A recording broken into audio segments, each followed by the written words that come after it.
Good morning and नमस्कार दोस्तों, स्वागत है आप सभी का आपके अपने YouTube channel GK search engine पर। तो दोस्तों आज है 2 अप्रैल और 2 अप्रैल से रिलेटेड राजस्थान करंट अफेयर्स के जितने भी इम्पोर्टेंट क्वेश्चन हैं उन सभी को हम इस वीडियो में डिस्कस करने वाले हैं। तो पूरा वीडियो बहुत ध्यान से देखना और वीडियो के एंड में मैं आपसे क्वेश्चन भी पूछूंगा जिसका आंसर आप सभी को कमेंट बॉक्स में देना है। कल के वीडियो में मैंने आपसे क्वेश्चन पूछा था जो था राजस्थान के सरकारी स्कूलों में पहली कक्षा में प्रवेश लेने के लिए न्यूनतम आयु क्या निर्धारित की गई है। तो न्यूनतम आयु इसमें निर्धारित की गई है 5 वर्ष, यानी कि ए ऑप्शन यहाँ पर बिल्कुल सही था। जिन दोस्तों ने ए ऑप्शन कमेंट बॉक्स में सही जवाब दिया था उनको हार्दिक शुभकामनाएं। तो राजस्थान के सरकारी स्कूलों में घटते नामांकन को थामने के लिए शिक्षा विभाग ने एक महत्वपूर्ण कदम उठाया है। अब पहली कक्षा में प्रवेश लेने के लिए न्यूनतम आयु 6 वर्ष के बजाय 5 वर्ष कर दी है। इस अवसर पर उन हजारों अभिभावकों को बड़ी राहत मिलेगी जिन्हें अपने बच्चों के दाखिले के लिए 1 साल लंबा इंतजार करना पड़ता था। राष्ट्रीय शिक्षा नीति के तहत 6 साल की आयु अनिवार्य होने से पिछले सत्र में प्रदेश की 73,272 स्कूलों में करीब 3.5 लाख बच्चों का नामांकन कम हो गया था। तो चलिए शुरू करते हैं, लेकिन उससे पहले कल के क्वेश्चन का रिवीजन कर लेते हैं। तो कल के 5 महत्वपूर्ण क्वेश्चन थे।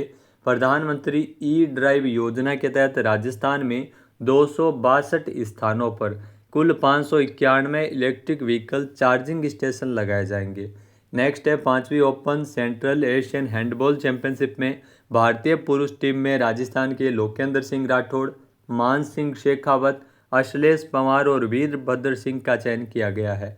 नेक्स्ट है उड़ीसा के भुवनेश्वर में आयोजित 24वीं पैरा नेशनल चैंपियनशिप में फलोदी जिले की प्रियंका बिश्नोई, इन्होंने डिस्कस थ्रो स्पर्धा में गोल्ड मेडल जीतते हुए 23.69 मीटर का नया नेशनल रिकॉर्ड बनाया है। फिर है कि रोहतक हरियाणा में आयोजित फ्लैग फुटबॉल लीग चैंपियनशिप 2025-26 में राजस्थान ने 3 स्वर्ण पदक और 1 रजत पदक जीता है। नेक्स्ट है राजस्थान की ट्यूलिप ओझा जो कि 21 से 24 मई तक मंगोलिया में होने वाली सीनियर एशियन ताइक्वांडो चैंपियनशिप में हिस्सा लेगी। तो चलिए शुरू करते हैं। पहला क्वेश्चन है निम्नलिखित कथनों पर विचार कीजिए। 2 कथन यहाँ पे दिए गए हैं।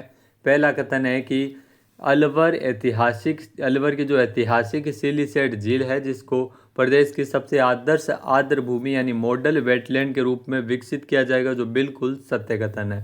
फिर है कि सिलीसेट झील को दिसंबर 2025 में भारत की 91वीं रामसर साइट का दर्जा मिला था, तो यहाँ पर यह गलत है। 96वीं रामसर साइट का दर्जा मिला था दिसंबर 2025 में, यानी केवल यहाँ पर कथन ए सत्य है। बी ऑप्शन यहाँ पर बिल्कुल सही हो जाएगा। आइए जानते हैं इम्पोर्टेंट फैक्ट्स। तो अलवर की जो ऐतिहासिक सिलीसेट झील है उसे प्रदेश की सबसे आदर्श आर्द्र भूमि यानी मॉडल वेटलैंड के रूप में विकसित करने का निर्णय लिया गया है। सिलीसेट झील सरिस्का टाइगर रिजर्व के बफर क्षेत्र में स्थित एक महत्वपूर्ण रामसर साइट है। ये क्षेत्र की जल सुरक्षा, जैव विविधता और स्थानीय आजीविका के लिए अत्यंत महत्वपूर्ण है। झील में 149 पक्षी प्रजातियां, विभिन्न मछली प्रजातियां और स्तनधारी एवं सरीसृप पाए जाते हैं। राजस्थान के अलवर में स्थित ऐतिहासिक सिलीसेट झील को दिसंबर 2025 में आधिकारिक तौर पर भारत की 96वीं रामसर साइट यानी अंतर्राष्ट्रीय महत्व की आर्द्र भूमि घोषित किया गया है। ये राजस्थान का 5वां रामसर स्थल है। नेक्स्ट, निम्नलिखित कथनों पर विचार कीजिए। 2 कथन यहाँ पे दिए गए हैं। पहला है कि राजस्थान में ग्लोबल राजस्थान एग्रीटेक मीट 2026 यानी ग्राम 2026 का आयोजन मई के द्वितीय पखवाड़े में होगा, जो बिल्कुल सही कथन है। फिर है कि कृषि क्षेत्र में नवाचार, आधुनिक तकनीक एवं निवेश को इससे बढ़ावा मिलेगा, यानी यह भी सही है। इसमें कथन 1 व 2 दोनों ही यहाँ पे सत्य है। ए ऑप्शन यहाँ पर बिल्कुल सही हो जाएगा। आइए जानते हैं इम्पोर्टेंट फैक्ट्स। तो राजस्थान में ग्लोबल राजस्थान एग्रीटेक मीट यानी ग्राम 2026 का आयोजन मई के द्वितीय पखवाड़े में किया जाएगा। इसका उद्देश्य कृषि क्षेत्र में नवाचार, आधुनिक तकनीक एवं निवेश को प्रोत्साहन देना है। राजस्थान में ग्लोबल राजस्थान एग्रीटेक मीट आधुनिक तकनीक और जो कृषि नवाचार और जो निवेश को बढ़ावा देने को लेकर राजस्थान के किसानों की आय बढ़ाना और राज्य को जो कृषि निर्यात में अग्रणी बनाना इसका मुख्य उद्देश्य है। इसमें 50,000 से अधिक किसानों और वैश्विक विशेषज्ञों की हिस्सेदारी रहेगी। नेक्स्ट है राजस्थान आर्थिक समीक्षा 2024-25 के अनुसार राजस्थान का कुल निर्यात कितना है। तो राजस्थान का जो कुल निर्यात है वो 97,171,66 करोड़ है, यानी कि सी ऑप्शन यहाँ पर बिल्कुल सही हो जाएगा। आइए जानते हैं इम्पोर्टेंट फैक्ट्स। तो राजस्थान की आर्थिक समीक्षा 2024-25 के अनुसार राजस्थान में कुल निर्यात 97,171,66 करोड़ है। साल 2024-25 के दौरान ये 97,171,66 करोड़ रुपये निर्यात था, टोटल निर्यात था, जिसमें शीर्ष 5 वस्तुओं का योगदान है वो 67% से अधिक का योगदान है। अब यांत्रिकी वस्तुओं की अगर बात करें तो 20.42% योगदान, रत्न एवं आभूषण 18.07% और धातु का 10.31% है। इंजीनियरिंग, रत्न धातु, कपड़ा और हस्तशिल्प निर्यात के मुख्य स्तंभ है। नेक्स्ट है, निम्नलिखित कथनों पर विचार कीजिए। 2 कथन यहाँ पे दिए गए हैं। पहला है कि जयपुर के एसएमएस हॉस्पिटल में 50 करोड़ रुपए की लागत से बना कार्डियोलॉजी इंस्टीट्यूट बनकर तैयार किया जा रहा है, जो बिल्कुल सत्य कथन है। फिर है कि ये प्रोजेक्ट अप्रैल 2022 में शुरू हुआ था, तो ये भी बिल्कुल सही कथन दिया गया है, यानी कथन 1 व 2 दोनों ही यहाँ पे सत्य है। सी ऑप्शन यहाँ पर बिल्कुल सही हो जाएगा। आइए जानते हैं इम्पोर्टेंट फैक्ट्स। तो जयपुर के एसएमएस अस्पताल में कार्डियोलॉजी इंस्टीट्यूट 50 करोड़ रुपए की लागत से बनकर तैयार किया जा रहा है। ये कार्डियोलॉजी इंस्टीट्यूट है जो कि जयपुर में बनाया जा रहा है।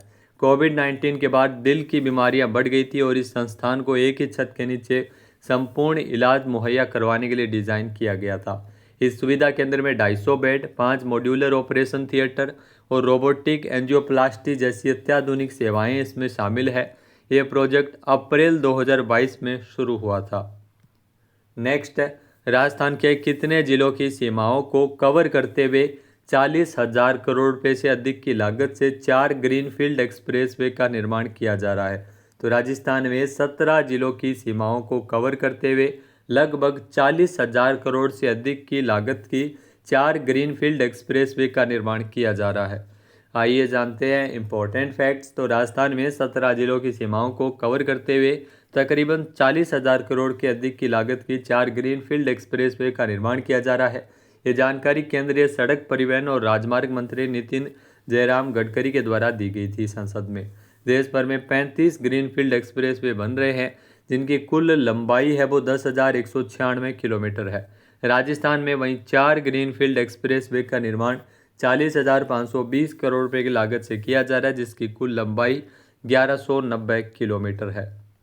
अब बात करते हैं दोस्तों सूजस ई प्रश्नोत्तरी की। तो सूजस ई प्रश्नोत्तरी, यहाँ से एग्जाम में काफ़ी सारे क्वेश्चन आपके पूछे जाते हैं। तो सूजस ई प्रश्नोत्तरी जो कि 29 मार्च को प्रकाशित की गई थी, प्रश्नोत्तरी संख्या 39। पहला क्वेश्चन है, मुख्यमंत्री अमृत आहार योजना, इसके माध्यम से आंगनबाड़ी केंद्रों पर 3 से 6 साल तक के बच्चों को सप्ताह में कितने दिन गर्म दूध उपलब्ध करवाया जाता है? तो सप्ताह में 5 दिन दूध उपलब्ध करवाया जाता है। सी ऑप्शन यहाँ पर बिल्कुल सही है। 3 से 6 साल तक के बच्चों को आंगनबाड़ी केंद्रों पर यह दुग्ध उपलब्ध करवाया जा रहा है।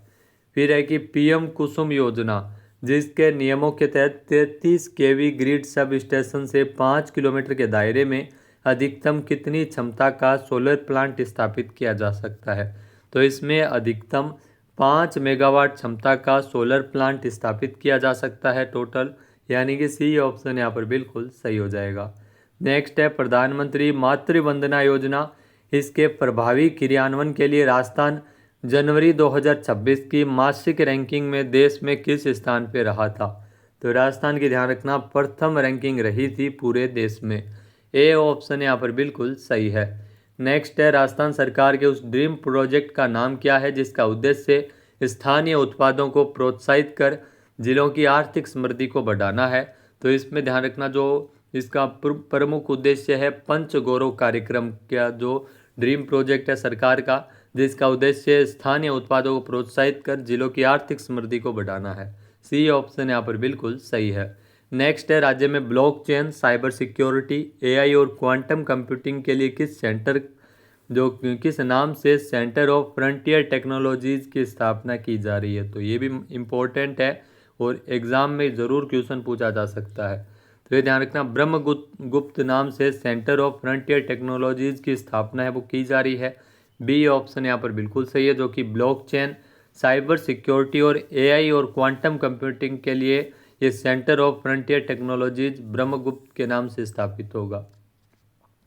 तो दोस्तों हम बात करते हैं आज के हमारे क्विज के, जिसका आंसर आप सभी को कमेंट बॉक्स में देना है।